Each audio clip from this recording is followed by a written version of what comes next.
I'm never moving. The only adjustment I've ever had to make is Texas weed. You think it's the same. Texas weed is different.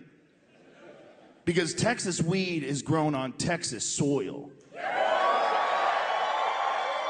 And I believe the soil has memories.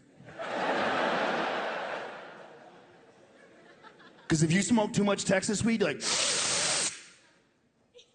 we gotta give this land back.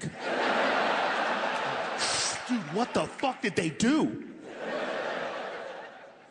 I heard that every Buc-ee's is built on an Indian burial ground. That might be misinformation. Don't say you heard it from me because I am known for that shit. Buc-ee's where I take all my friends from California. They're like, why do you like Texas so much? I take them right to Buc-ee's. I'm like, behold! Behold the kind of gas station possible in the land of the people who conquered the Comanche. If you've never been to Buc-ee's before, Buc-ee's is like if you were in the middle of a cocaine binge and you decided to make the ultimate gas station and you fucking did it. You really did it. You got a pile of your dad's oil money like, I want to sell kayaks. I want my gas station to have pickled alligator dicks and Chuck Norris action jeans and how come you can't vote here? Like, if you could vote for Trump at Buc-ee's, the aliens would land. They would go, what the fuck are you people doing? I'm very invested in aliens being real. If they're not, I'm gonna feel so fucking stupid. I've had so many dumb conversations about them. I think the dumbest argument that aliens aren't real, people go, if aliens are real, why don't they just land on the White House lawn? Oh, well, when you go fishing, do you check in with the president of the lake? No, you just trick those dummies with fake food, and then you pull them out by their lips and take pictures of them, and you drop them back off in the water, and they're like, what the fuck just happened? Exact same things the aliens do to us. I think aliens look at us the same way we look at Waffle House fights. They just observe, like, what the fuck is going on over here? If you can come here from another planet, you really think you're gonna want to talk to Biden? Like, take me to your leader. I got hairy legs. My uncle got eaten by a cannibal. Come on, man. I think if I was an alien, I would treat us the exact same way the aliens do. I wouldn't give a fuck who's in the Pentagon. I would find some dude cooking meth in the middle of Arkansas and I'd teleport him up into the spaceship and explain to him telepathically that time is an illusion, even though you can measure it, and that all human beings are the product of accelerated evolution, put here to give birth to AI. And then I'd drop him right back off in the woods. And I'd say, now go tell someone, bitch. Go tell them how I touched your butt. What's that all about? The alien anal probe. We all know. Why do we know that? Why is that always a part of the story? Because I think it makes the story more ridiculous.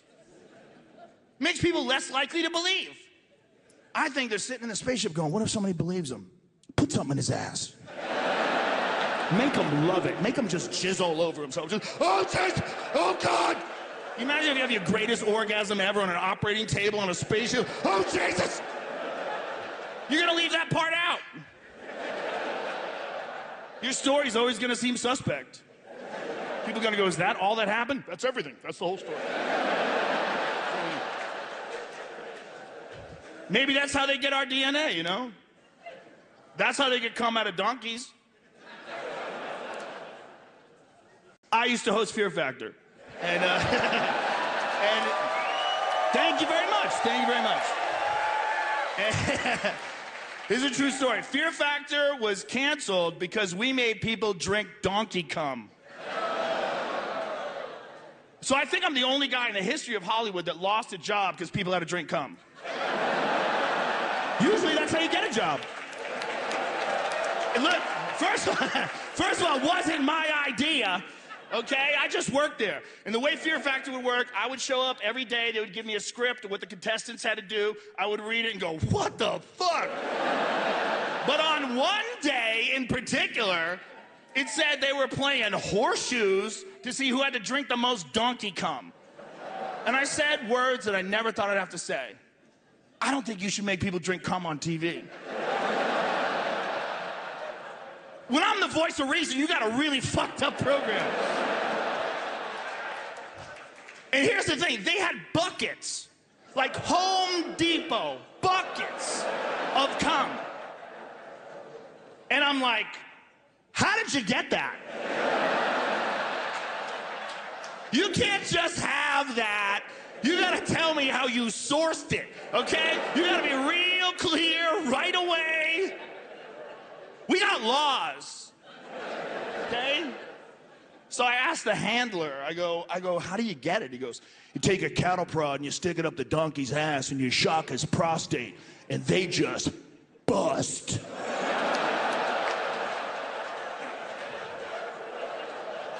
And I was like, whoa, that is so fucked up. And then I was like, what does that feel like? Like, you don't want to know. Like, what if it's your favorite thing? Like, you can't even tell anybody. Like, if that was your favorite thing, you got to keep that to yourself. No one's going to understand. You know, they ask you, what's the happiest day of your life? The birth of your child? Like, That was pretty good. But one time I got abducted by aliens. They stuck the finger of God up my ass and I jizzed out of every cell in my body. And I've been chasing that dragon ever since. I'm on our rooftop every night with a flashlight going, come back, come back, come back. If they're real and they're watching, if they were gonna come, I think they would have come during COVID. You know, it's just good to see everybody having a good time. The country's almost back to normal before World War III. COVID was just so strange. We lost a lot of people during COVID, and most of them are still alive. Yeah, right? Right? Yeah, there's a lot of people that I don't fuck with anymore. Before COVID, I would have told you that vaccines are the most important invention in human history. After COVID, I'm like, I don't think we went to the moon. I think Michelle Obama's got a dick. I think Pizzagate is real. I think there's direct energy weapons in Antarctica. I'm just kidding. I don't think Michelle Obama's got a dick, but I believe all that other shit. Here's one thing we really found out during COVID. How disgusting men are. Because here's a pop quiz. How many ladies got fired because they got caught masturbating during Zoom calls? Was there even one? Out of all the crazy bitches out there, not even one is like, show me your fucking spreadsheet. Not even one. Not even one. Dudes were dropping like flies. It was the #1 reason why men in executive positions got fired. I just made that up, but doesn't it make sense? You believed me, it tracks. Men are so gross, you can't even sit up in front of a camera with a computer with a webcam pointed at us. Without a guy thinking, what exactly does this camera see if I get down like this here and keep a poker face, if this fucking dog stops barking so I can keep my heart on? You're on an election call, you're like, January 6th, lock them up, lock them all up.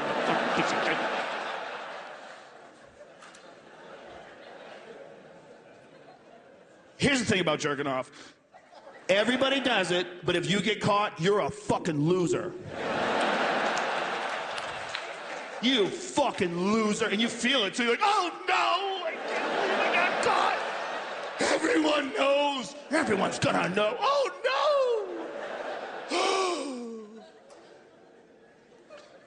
I've only been caught once in my whole jerking off career, but it was by my wife, and she was so upset. She goes, I can't believe you did it while I'm at home. And I'm like, I do it while you're sleeping right next to me. I do like this, like, I do tiny strokes as to not wake the master. I put a glass of water on the bed to make sure I'm not making any ripples. I like to live dangerous. I supermarket sushi. I don't give a fuck.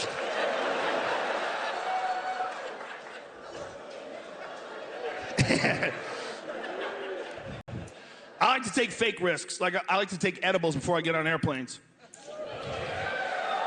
Listen, it's a way to find out what really bothers you. I don't like to give advice. I don't give a lot of advice. But I will say this, 200 milligrams is the right dose. Don't do it. Don't do it. But if you're gonna do it, that's the number. This is why. If you wanna know what's in the basement, you gotta go down the stairs. You gotta go look around. A lot of people are like, I like to microdose. It makes food taste better. It makes sex feel better. You gotta get to, what are memories made out of? You know? You gotta go to that. Maybe the universe is God. You gotta get to that place. And the airport is the best place to be high in public. This is why. Because no one notices. Because everyone's acting weird. No one acts normal at the airport. They're all standing around, talking quiet. They're all worried they're gonna die. When you're high, you blend right in with those folks. And you don't have to do any thinking. They tell you exactly what to do. Like, get in line. Like, okay. Walk up here. Give me a ticket. Sit down. Don't lean back. I won't. You literally strap yourself into your chair, and every now and then they come by with water. You're like, you're going 500 miles an hour, 30,000 feet in the sky, thinking about people you fingered in high school. Going, and you don't think you're gonna make it. I can't keep doing this. But you can. It's like a near-death experience. You always survive. And all my friends that don't like weed, they always say the same thing. They're like, dude, it makes me paranoid. Right. Right. But when it's over, everyone in this room that has ever been too high, the moment it wears off, you're like, I'm gonna be a better person. I'm gonna be nicer to people. I'm gonna hug more folks. Like, half these problems have to be my fault. The only time it's ever been a problem